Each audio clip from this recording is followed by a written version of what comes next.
Hello everybody and welcome to my super easy cloud tutorial for watercolors today. Let's jump on into materials. I have here 3 different sizes of watercolor brushes. We want a large flat brush, a medium or a smallish round brush, not too small, and a large round brush.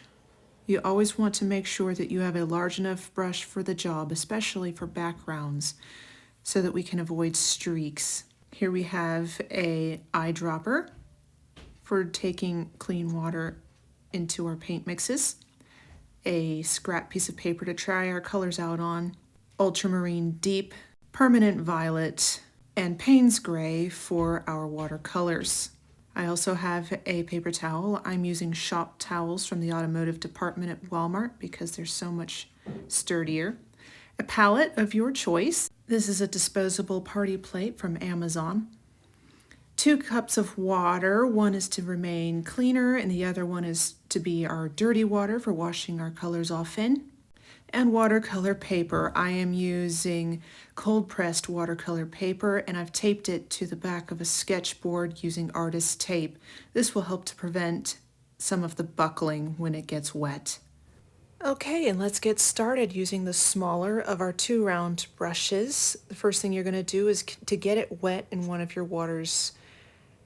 And from there, go ahead and take a scoop of your blue paint. And although I'm using these specific colors, you can always substitute them for other colors. It doesn't have to be these.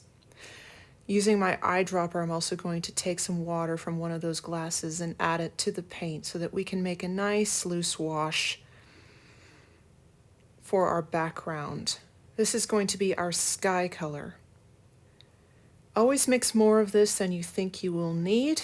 If you end up running out halfway through, it's very difficult to go back and add more before your background dries.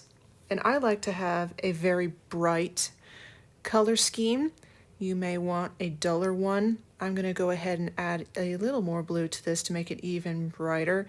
It depends on what you're going for. If you want your sky to be just a bit more in the background, perhaps you'll go with a little less pigment.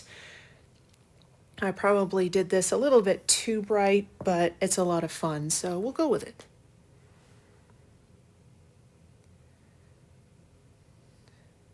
Alright, now I'm happy with my mix. Always test your colors first on a separate piece of paper. Now go ahead and wash this brush off. If you take some of the paint off on the paper towel first before rinsing it in your dirty water, it can help to keep it cleaner for longer so you don't have to go and change it as often. Take it off the extra moisture on your paper towel and switch to your large flat brush. This is going to be a wet into wet technique, so you're going to fully saturate, fully charge that brush with water, and we will take that and make our entire sheet of water wet.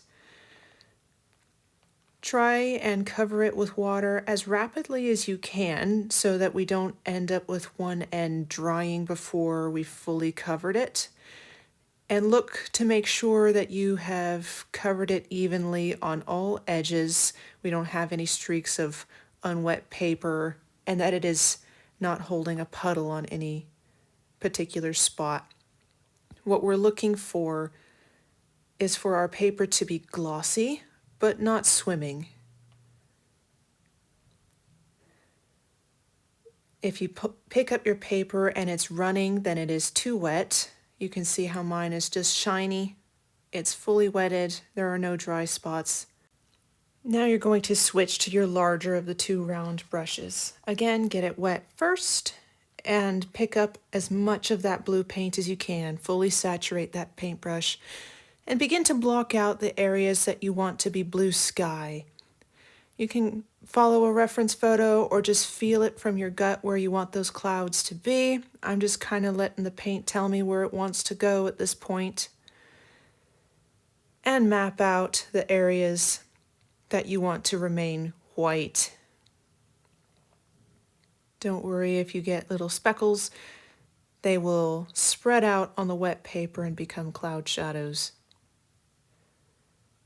And I think I'm happy with just About 3 clouds. That should do for a tutorial.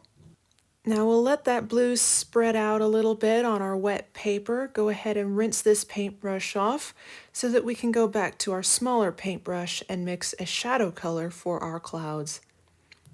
It's good to note that clouds are rarely pure white and rules of light and shadow apply to them as well. So we are going to take a little bit of the Payne's Gray and mix that with water using the smaller paintbrush. A little bit of the blue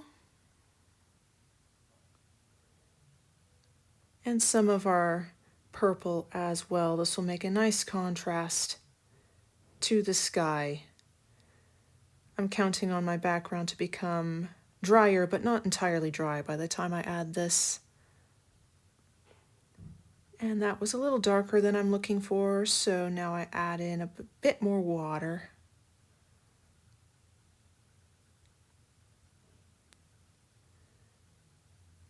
A little bit more blue until you've reached the color that you are looking for.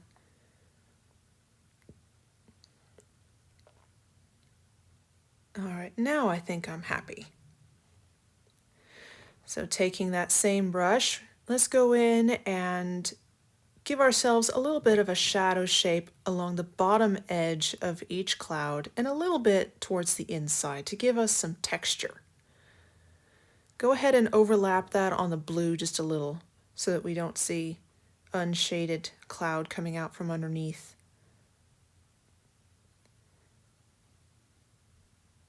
It's very easy to overdo this stage. Add more shadow if you're interested in making something like a rain cloud that's heavy with water.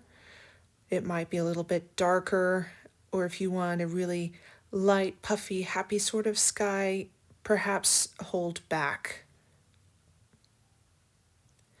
It is possible, of course, to just stop at the first stage and leave it as just the blue and the white. It is entirely acceptable depending on what you're going for in your painting.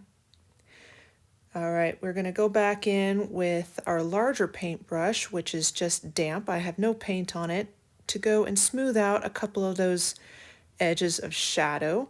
Take off any paint that accumulates on the paintbrush and rinse frequently so that we don't just keep dragging the shadow into the white areas, and take the extra water off on your paper towel. We don't want to add more water to this scene or it will just become a swimming mess. I'm just gently going over those areas in little circular motions to give us texture and a gradual shade. Again, rinse your paintbrush. Once you notice you start to drag color forward, it is time to rinse your brush. It is important to only do this stage lightly. It's so easy to overwork a watercolor painting. Remember that the more you allow the colors to flow together, the more natural your results will appear. And don't try to blend when your colors have begun to dry, or you may end up with streaks. Go ahead and rinse out that brush now and lay it aside. We're returning to our smaller round brush and going to just slightly deepen the very darkest shadows. This should be minimal. I'm going to go ahead and add a little bit more of the Payne's Gray to our mix to cool it down and to darken it just slightly. There we go. Almost the same color, but just a little bit cooler, a little bit darker. That will help it to recede into the background. And we will only add a little bit of this color. No need to overdo it.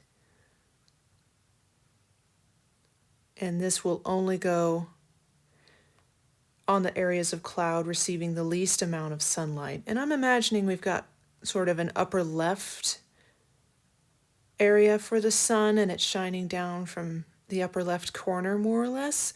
So shadows will be heaviest towards the bottom right. This will vary depending on your light source.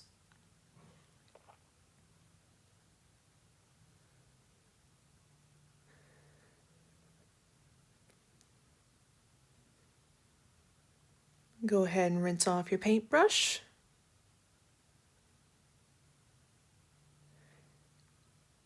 And if you feel you have overdone it, or would like to lighten some areas if it's gone into places you don't want, take a dry area of your paper towel with no paint on it and you can gently lift some of that color off if it is still wet and flowing, as I'm doing here.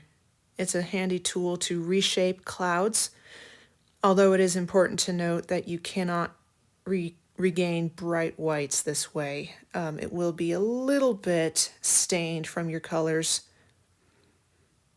but it's a good way to reshape and fix some texture issues which may arise. So I've just taken a little bit of that shadow off. You can also do this to remove puddles which may have accidentally formed, and then let it dry. Okay, my friends, thank you so much for watching this tutorial. I hope this was useful for you. I tried to keep this as simple as possible. You can either let your painting dry naturally, or as I did, I used a hairdryer to accelerate the process. Always let it dry completely before removing the tape so that it doesn't tear your paper. Please let me know if this was helpful for you. If you have any questions, leave your comments in the description box below. I will try to link the relevant materials for you if you would like to go and purchase the ones that I am using. Feel free to go and check those out.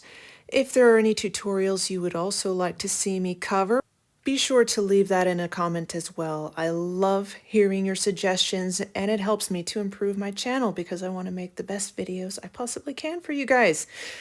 So, of course, I have to say, feel free to subscribe, follow me on social media. I will leave the relevant links below. And if you're interested, you can support my channel by buying me a coffee through Ko-fi.com. So yeah, thank you for watching. I hope to see you again in another video. Have a great rest of your day. Bye.